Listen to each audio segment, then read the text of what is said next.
Halo,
hai semuanya.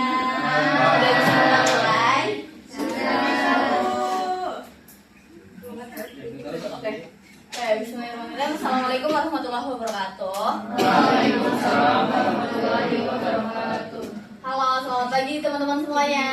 Pagi. Oke, apa kabarnya hari ini? Baik. Baik Ibu. Kenapa tuh kurang baiknya?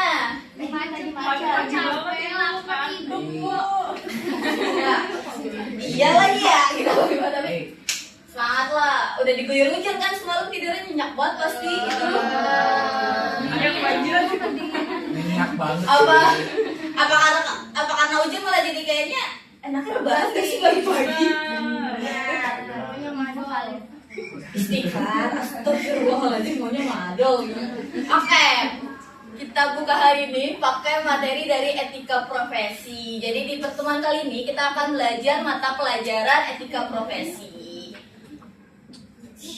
Apa yang akan kita pelajarin hari ini? Etika. Iya, tahu ya etika profesi. Bentar ya. Oke, nah yang akan kita pelajarin hari ini itu mengenai pedoman kerja. Kita pasti udah kasih banget ya sama pedoman kerja. Kayak bahasa sehari-harinya apa sih pedoman kerja? Langkah-langkah. Terus bahasa sehari-hari SOP tuh kan berat. Sok lagi dimakan, jangan sok.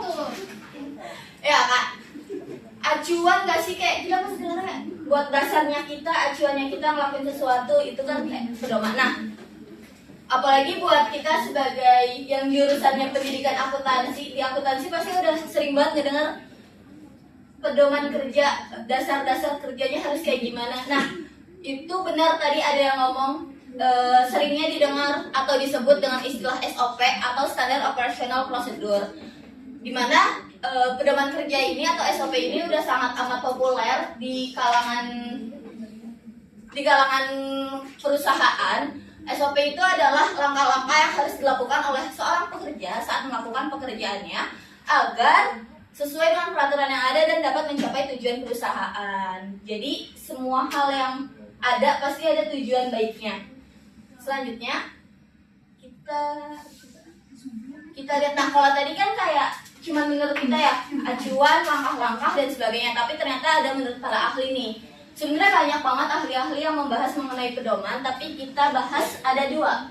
Yang pertama itu ada lakson, yang kedua ada sailendra. Dimana menurut lakson, SOP adalah sistem yang disusun untuk memudahkan, merapikan, serta menertibkan pekerjaan, dan dalam sistem ini berisi urutan proses pekerjaan dari awal hingga akhir. Sedangkan menurut saya Lendra, SOP merupakan panduan yang digunakan untuk memastikan kegiatan operasional dalam suatu organisasi atau perusahaan agar berjalan dengan baik dan lancar. Kan dari tata bahasanya beda ya, tapi sebenarnya intinya tuh sama nggak sih? Sama. Apa intinya? Intinya untuk menertibkan suatu pekerjaan itu jadi teratur, jadi sesuai dengan acuannya. Betul.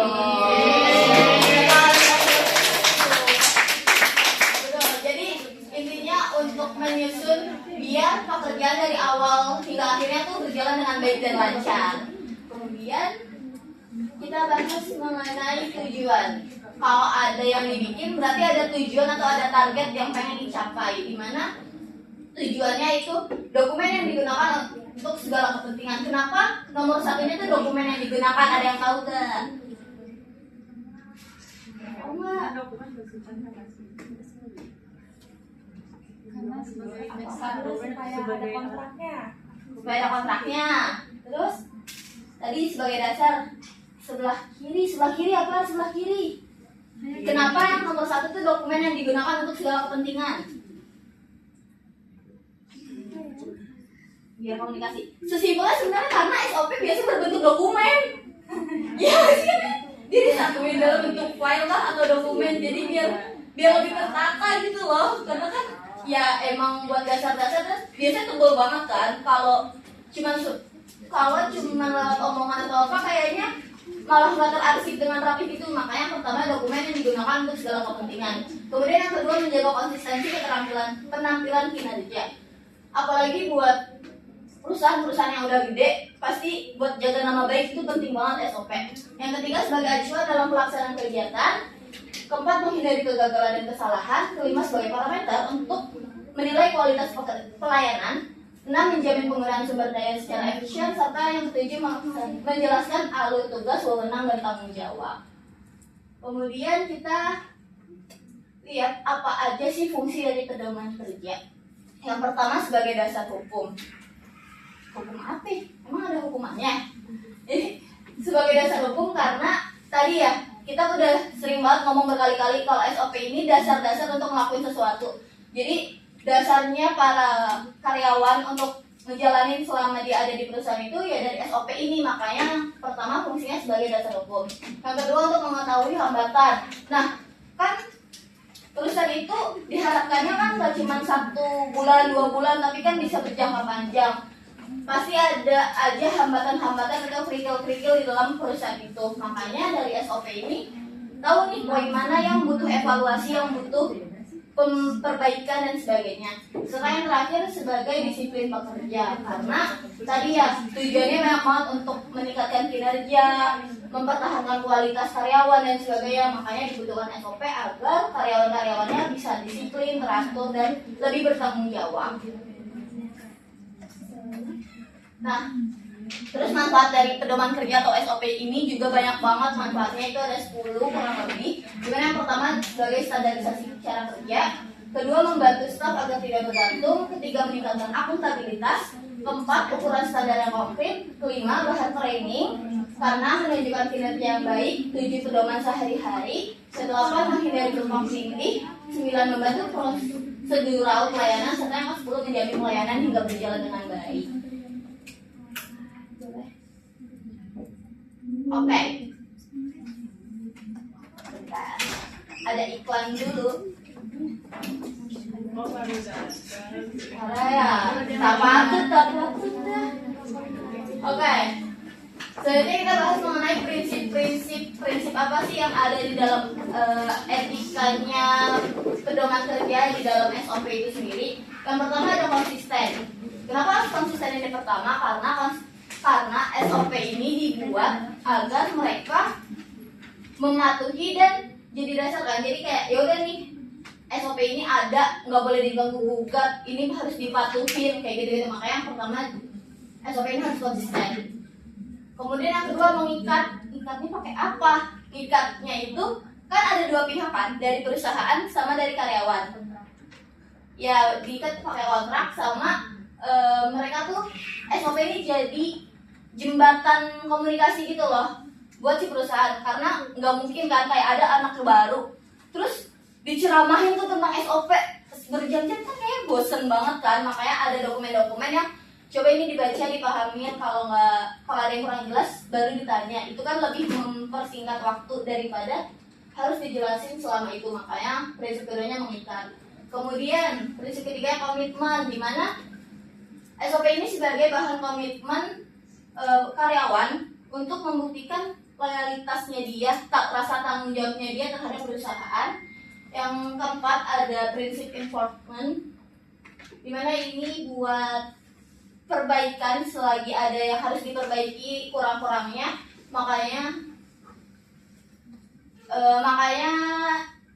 ada prinsip ini, dan kan tadi di konsisten ini dipakai secara terus-menerus ya. Tapi kalau ada yang harus diperbaiki, mungkin kayak sekarang kan eranya udah era digital, bisa tuh SOP-nya nggak berbentuk dokumen yang berfile-filenya sampai numpuk banget. Nah, makanya bisa dibikin lewat digital, atau pakai bahasanya nggak usah baku, atau pakai hal-hal yang lebih ringkas tapi masih sesuai dengan kebutuhan dari perusahaan itu.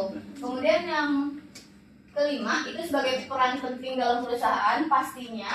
Yang terakhir atau yang keenam sebagai terdokumentasi dengan baik, karena ya tadi biar lebih ada arsipnya dan lebih tertata dengan baik. Nah, kita bahas profesi industri keuangan. Kalau kita baca, jasa keuangan merupakan sektor yang sangat sensitif. Kalau menurut kalian kenapa sih sektor keuangan tuh sangat sensitif? Bukan sensitif dong, tapi sangat sensitif. Karena duit, ya. Gak salah. Gak salah. Mau denger dari yang kiri dari tadi. Mau denger dari yang kiri tumben diem aja. Belum kecas energinya. Kenapa sektornya tuh sangat sensitif? Kita mau jawab katanya. Kalian ya. Apa toh? Udah ditunjuk teman-teman toh? Kenapa sangat sensitif? Ini udah jawabannya toh, bisa tinggal dijawab toh. Boleh diulang nggak? Kenapa sektor keuangan disebutnya tuh sektor yang sangat sensitif? Oh, karena berhubungan dengan sebuah perhitungan dan pengelolaan keuangan. Terus? Oh, bukan terusnya. Bahasa gampangnya apa toh? Bahasa gampangnya apa? Kan ini kayak karena berhubungan dengan perhitungan dan pengelolaan Ada keuangan. hubungannya dengan keuangan sih. Ya, oke. Oke, makasih Vito. Ya, betul. Jadi karena kalau tentang keuangan, apalagi keuangan perusahaan, kayaknya riskan banget kalau asal-asalan aja buat dimasukin atau diisi sama orang-orang yang rasanya kurang kompeten. Makanya buat sektor keuangan ini diperlukan soft skill yang bagus, seperti atau utamanya tuh tentang kejujuran, karena minus beberapa perak aja kayaknya kita harus nyari tuh kemana tuh peraknya. Kayak cuma 3 perak kan, walaupun suka ngebatin kayak pakai diem gue aja kali ya, gitu biar gak pusing. Tapi balik lagi soft skill yang paling dibutuhin adalah tentang kejujuran. Selanjutnya kita mau bahas beberapa profesi apa aja di sektor keuangan. Yang pertama itu ada profesi akuntan, di mana ini bidang pekerjaan yang berfokus pada pencatatan, analisis, pelaporan informasi keuangan untuk mendukung pengambilan keputusan yang akurat. Nextnya itu ada profesi konsultan. Ini profesi untuk memberikan saran, analisis, solusi baik kepada individu ataupun perusahaan untuk meminimalisir resiko hukum. Biar yang terlaksana di perusahaan-perusahaan tuh ya emang yang udah legal gitu loh, nggak yang menyimpang dari hal-hal yang hukum. Makanya harus ada profesi konsultan hukum. Selanjutnya itu ada profesi penilai. Itu profesi sebagai pelayanan jasa penilaian terhadap aset yang dimiliki baik untuk perusahaan pemerintah ataupun swasta agar konsumen itu tidak tertipu. Makanya diperlukan jasa ini. Selanjutnya itu ada profesi Profesi notaris. Profesi notaris adalah pihak yang membuat surat dan pembuatan akta yang bersifat hukum. Jadi suratnya itu sudah otentik dan sesuai dengan peraturan, perjanjian, dan ketetapan perundang-undangan. Selanjutnya itu ada profesi auditor, di mana auditor itu kan orang yang melakukannya. Nah, apa yang dilakukan? Yang dilakukan adalah melakukan audit terhadap perusahaan dengan tujuan agar bisnisnya tuh tetap efektif, efisien, dan ekonomis. Nah, auditor kalau tadi mungkin kayak ya udah cuma satu, tapi kayak notaris ya udah notaris lingkupnya gede aja. Tapi kalau auditor itu ada auditor internal dan auditor eksternal. Next, kita ada apa selanjutnya? Oke, selanjutnya ada studi kasus sedikit tentang materi hari ini. Minta tolong dipahami dan didengar. Tetapi sayangnya masih penuh dengan kejadian. Kita ulang kali ya dari awal. Sehingga masih harus kita Selamat pada Garuda maskapai penerbangan darah putih Indonesia yang tentunya ini dibanggakan oleh Indonesia karena ini adalah BUMN maskapai plat merah. Tetapi sayangnya masih penuh dengan kejanggalan di sini sehingga masih harus kita bedah di sini kejanggalan daripada laporan keuangan Garuda. Seperti yang kemarin sudah pernah kita sampaikan juga beberapa kali bahwa terdapat kejanggalan pada laporan keuangan khususnya pada pos pendapatan lain-lain. Hari ini kita akan melanjutkan. Kalau kemarin kita masih membahas tentang simsalabim laporan keuangan Garuda yang berubah menjadi positif. Hari ini kita akan lebih membedah kenapa bisa menjadi positif dan apa saja kejanggalan yang sebenarnya perlu dipertanyakan pada pihak Garuda maupun mungkin Sriwijaya dan juga Mahasa di sini. Tapi kita akan ulas lebih lengkap untuk Anda satu persatu. Kita ulangi dari awal kejanggalan, di mana awal kejanggalan ditemukan dari laporan keuangan Garuda Indonesia di sini yang berada yang kita lihat di tahun 2016 di mana pendapatan usaha di sini tahun 2016 ada di angka 3,86 miliar rupiah yang terus naik hingga pada saat tahun 2018 berada di angka 4,37 miliar dolar Amerika Serikat. Maksud kami di sini. Nah, yang perlu dipertanyakan adalah dengan meningkatnya pendapatan usaha, tentunya beban usaha juga naik ya, karena jumlah penumpang naik, otomatis biaya operasional juga naik, sehingga beban usaha juga naik. Nah, di sini yang perlu kita lihat adalah selisihnya. Kalau kita lihat selisih dari pendapatan dan beban usaha tahun 2016 di sini dapat kita lihat di sini ada sedikit keuntungan di tahun 2016, kemudian dapat kita lihat di tahun 2017 di sini ada rugi bersih, kemudian di tahun 2018 seharusnya masih rugi bersih, dan di kuartal 1 2019 pada di sini kita lihat ada pendapatan usaha, ada laba bersih di sana. Nah, tetapi seperti yang sudah kita pernah sampaikan sebelumnya, saya akan bawa Anda ke slide yang selanjutnya. Simsalabim berubah di tahun 2018, laba bersih 0,81 juta dolar Amerika Serikat. Tentunya menjadi tanda tanya. Kalau secara matematika dasar dihitung ini harusnya rugi, tetapi di sini pada akhirnya untung. Yang rugi bersih di sini hanya tahun 2017 saja sebesar 216,58 juta dolar Amerika Serikat. Kita tidak akan membahas ini lebih dalam karena sudah pernah dibahas sebelumnya, tetapi yang perlu kita bahas adalah apa yang membuatnya menjadi lebih apa yang membuat laporan keuangan tersebut menjadi untung. Yang sudah pernah kita bahas juga sebelumnya, yang membuat menjadi untung adalah pos pendapatan lain-lain, di mana terdapat nama PT Mahasa Aeroteknologi di sana yang memberikan pembayaran sebesar 239,94 juta dolar Amerika Serikat ini untuk proyek-proyek yang terkait dengan teknologi pemasangan fasilitas-fasilitas wifi di pesawat ya, supaya lebih canggih dan lain sebagainya. Di mana rincian pendapatannya di sini hak untuk pemasangan layanan konektivitas sebesar 131,94, hak pengelolaan layanan hiburan dan manajemen konten 80 juta dolar Amerika Serikat di sana. Dan yang terakhir, karena Sriwijaya juga masuk di dalam sana, maka akan ada bagian daripada Sriwijaya yang dikatakan harus diberikan kepada Garuda Indonesia di sini. Ini menjadi sedikit pertanyaan juga, kenapa pada akhirnya nama Sriwijaya yang harus membayar untuk fasilitas fasilitas-fasilitas ini. Mari akan kita bahas selanjutnya pada slide berikut ini, di mana kejanggalannya ada pada 4 hal berikut ini. Yang pertama adalah kesepakatan antara Garuda dengan PT Mahata Aero Technology adalah selama 15 tahun di sini. 15 tahun, tetapi pembayarannya itu dilakukan dan dicatatkan dengan kas yang berbasis akrual. Artinya apa? Artinya pendapatan 15 tahun ke depan tersebut ditulis atau dimasukkan di tahun 2018 sebagai pendapatan. Jadi dari piutang dituliskan kepada pendapatan tahun 2018. Dapat Anda bayangkan ya, berarti kalau kita telah secara lebih lanjut pada kehidupan sehari-hari, apabila Anda sudah percaya terhadap satu orang untuk membayar utang dalam waktu 15 tahun, hanya dalam tahun pertama Anda percaya, berarti Anda memiliki kepercayaan yang cukup besar di sini terhadap Mahata Aero Technology. Tapi menjadi pertanyaan adalah, siapa Mahata Aero Technology? Karena ketika kita buka websitenya, ternyata domain masih for sale di sana. Jadi ini masih pertanyaan yang harus dijawab oleh pihak-pihak yang terkait. Ya, dan yang kedua di sini, bukti dokumen. Boleh saja ya, apabila piutang tersebut ditulis ke dalam bentuk pendapatan, asalkan ada bukti dokumen. Tapi yang menjadi pertanyaan adalah, adakah bukti dokumen atau bukti-bukti pemasangan fasilitas dan lain sebagainya yang sudah terpasang baik di Garuda maupun di Sriwijaya Air. Kemudian kita lihat di sini yang ketiga, belum ada kas yang masuk.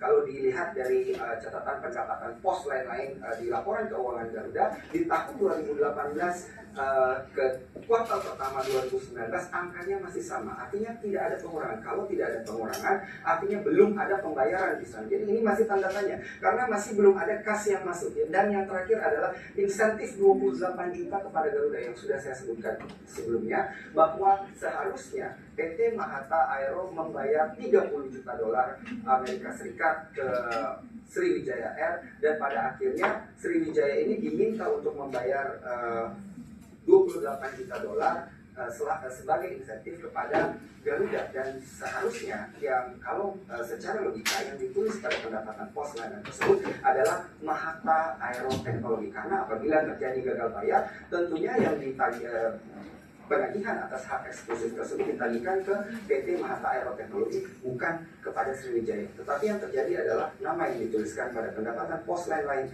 adalah Sriwijaya Air. Inilah 4 kejanggalan dari laporan keuangan Garuda yang masih perlu dipertanyakan kepada pihak-pihak terkait. Apa sebenarnya yang terjadi pada pendapatan dan laba bersih dari Garuda dan catatan keuangan Garuda untuk tahun 2018? Oke, lumayan panjang ya, ternyata hampir 6 menit. Ternyata, iya panjang banget. Ternyata sekelas Garuda aja kejanggalannya banyak banget, apalagi buat pencatatan laporan keuangannya. Nah, intinya tuh sebenarnya dari video ini, harusnya pencatatan laporannya itu masih rugi, tapi kenapa di tahun 2017-nya tuh masih rugi 200 sekian juta, tapi di 2018 tiba-tiba laba 800 juta. Kan kayak keren sih kalau dalam setahun tapi udah bisa nutupin 200 juta, terus profitnya 800 juta lebih, kan kayak wow, keren banget gitu. Nah, ternyata tadi juga udah dikasih tahu ada 4 kejanggalan lumayan besar. Bahkan kayak kalau kita sebagai anak akuntansi udah tahu itu tuh fatal ya, nggak ada bukti dokumennya, kasnya nggak jelas dan sebagainya. Nah, menurut kalian ini tuh melanggar kode-kode atau etika-etika di dalam perusahaan nggak sih? Iya. Apa aja yang dilanggar? Siapa yang tahu? Ayo angkat tangan. Apa aja yang dilanggar di dalam kasus ini?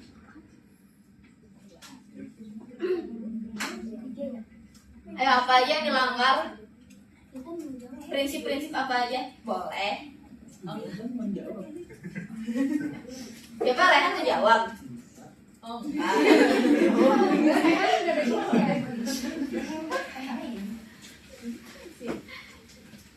Ayo, siapa yang mau jawab apa aja? Yang kan tadi udah banyak nih kejanggalan-kejanggalannya, dan kita tahu ini tuh jujur janggal, terus kayak aneh aja gitu, kayak nggak masuk di logika. Tiba-tiba banget, sedangkan dari itu udah dikasih tahu kalau seharusnya bahkan rugi, tapi tiba-tiba di pelaporan keuangannya kok untungnya gede banget langsung gitu. Siapa yang mau jawab? Siapa yang mau jawab? Angkat tangan. Nanti dapat hadiah dari Joshua.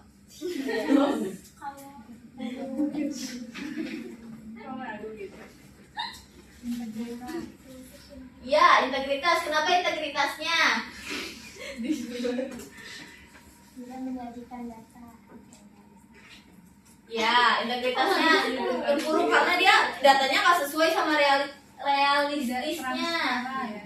Tidak transparan laporan keuangannya. Terus apa lagi? Tanggung jawabnya tidak ada Kenapa? karena dia mengabaikan standar akuntansi.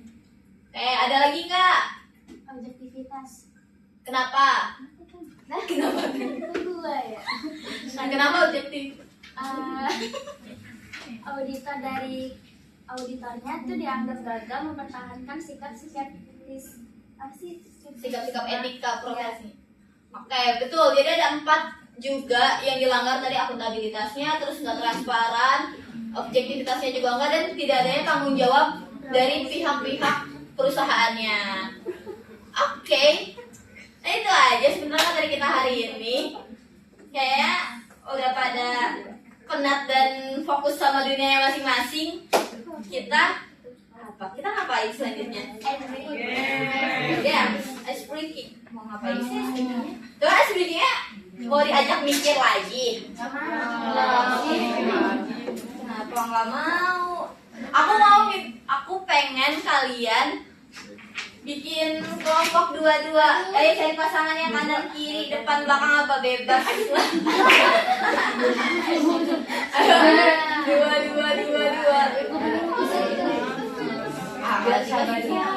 Ayo kita berdua. Ini belum. Sudah. Abe pasangannya mana? Salsa? Abe sama Salsa aja. Iya. Yusuf mana temennya?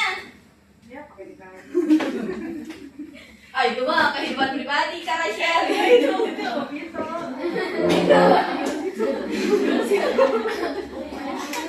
Itu karena Raffi sama orang. Raffi kemana kan? Iya, Raffi kok merah-merah?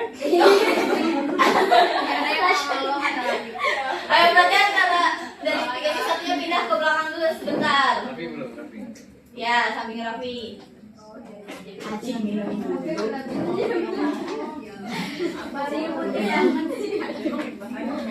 Kasihan dari udah.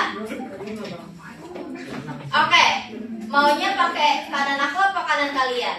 Kanan kalian. Oke. Kalau yang kanan berarti genap, yang kiri berarti ganjil ya. Terus kalian hadap-hadapan tapi gini. Kayak gini kayak saling ngulurin tangan. Bukan muhrim. Ini kanan. Udah. Kebetulan. Disuruh jabat tangan bukan panco. Ayo.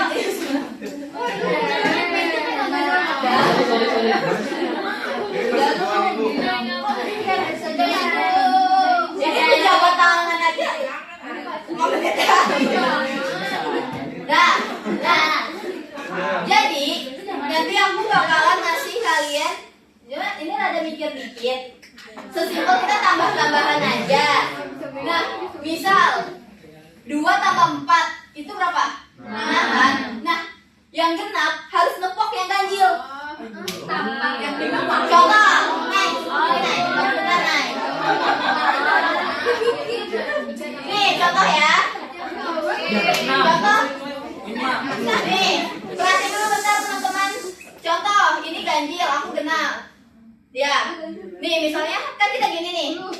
Tadi 2 tambah 4, aku harus nepok yang ganjil harus nepok yang genap harus nepok, yang ganjilnya harus menghindar biar mau nepok. Atau 1 juga nggak apa-apa. Gini nih guys. Nih perhatiin lagi ya, kita perhatiin lagi ya. Aku ganjil, naik genap nih. Kita kan gini. Nih tadi misalnya 1 1 tambah 4, 5. Berarti yang ganjil yang ngepok, akhirnya aku bisa bikin gini gitu. Dia nggak dia bisa bikin menghindar. Terima kasih. Paham? Paham kan? Udah bikin itu kan? Udah? Ini yang di belakang bisa 2, 3. Muat ini deh. Udah? Nggak bisa mikir dong kalau gitu.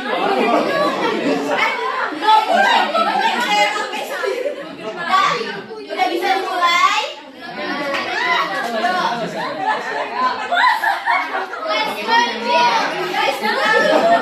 Harap tenang. Oke, soal pertama.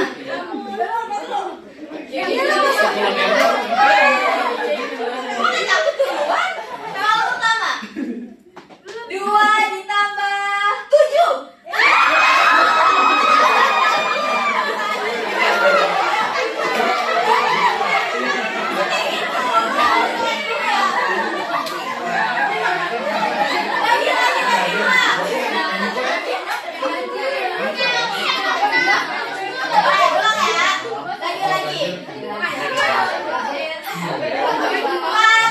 Empat ditambah 3.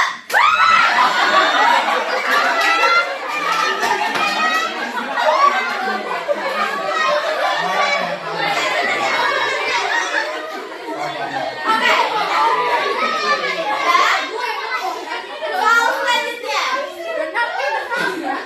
5 ditambah 4.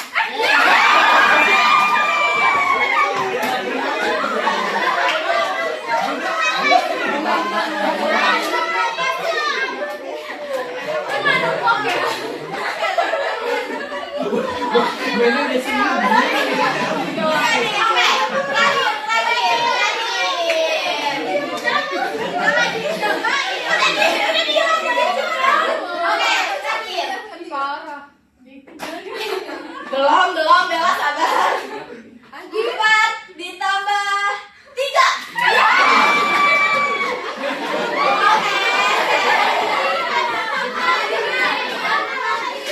Oke, udah. Siapa yang paling banyak tepok? Ada. Kita kabur semua. Joget kayak kalah. Oke, di next pertemuan aja kita jogetnya ya. Oke, balik lagi ke tempat masing-masing, udah kita akan resume lagi. Next boleh dilanjut sebentar. Oke, selanjutnya ada latihan cuman sedikit aja. Kita jawabnya angkat tangan aja, nanti kayak yang jawab A siapa, B siapa gitu ya.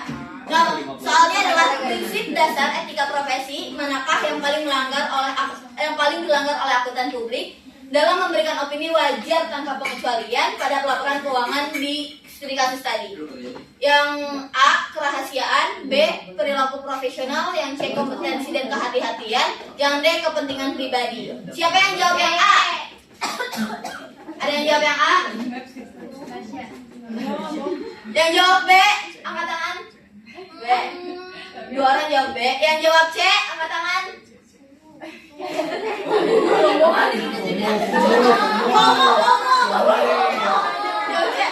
Terakhir yang jawab D, kepentingan pribadi.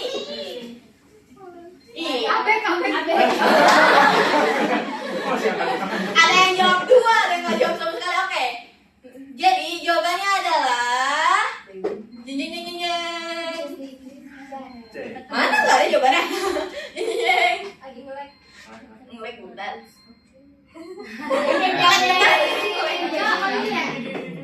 Jeng jeng jeng jeng jeng jeng. Jawabannya adalah C. Banyak yang FOMO ya asal kata. Jadi jawabannya itu yang C, kompetensi dan kehati-hatian profesional, karena auditor dianggap tidak teliti dalam memverifikasi dokumen kontrak dan tidak menerapkan standar pemeriksaan yang ketat. Next, soal selanjutnya. Soal yang kedua, pengakuan piutang dari PT Mahata sebesar 239,9 USD sebagai pendapatan instan merupakan bentuk pelanggaran terhadap prinsip apa? A. Objektivitas, B. Integritas, C. Independensi, kalau yang D. Akuntabilitas. Yang B. Siapa jawab yang A? Yang B. Nggak ada. Oke, yang B. Integritas.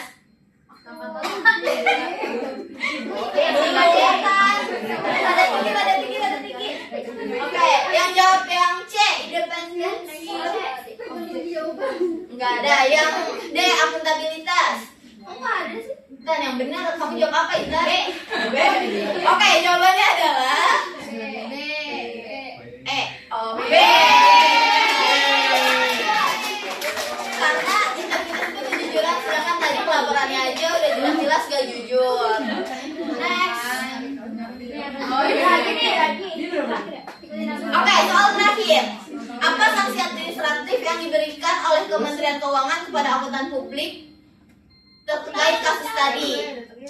Yang A. Pencabutan izin praktek selamanya.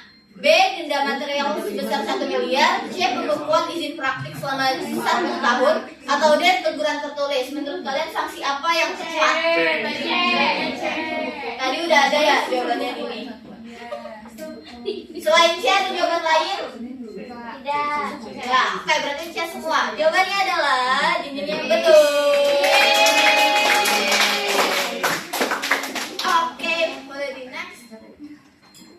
Sekian deh. Jadi kesimpulan materi hari ini, SOP merupakan langkah-langkah standar yang krusial untuk menjaga konsistensi, efisiensi, dan akuntabilitas dalam suatu organisasi agar semua tujuannya itu dapat tercapai dengan baik hingga akhirnya nanti. Boleh di next. Oke, sekian materi kita kali ini. Terima kasih banyak teman-teman udah aktif. Sampai ketemu di pertemuan berikutnya ya. Terima kasih, sekian dari aku. Assalamualaikum warahmatullahi wabarakatuh. Waalaikumsalam warahmatullahi wabarakatuh. Terima kasih Bu. Terima kasih, Bu. Sama-sama, terima kasih juga. Yeay. Ika mau pakai ini enggak? Mau ganti? Ibu.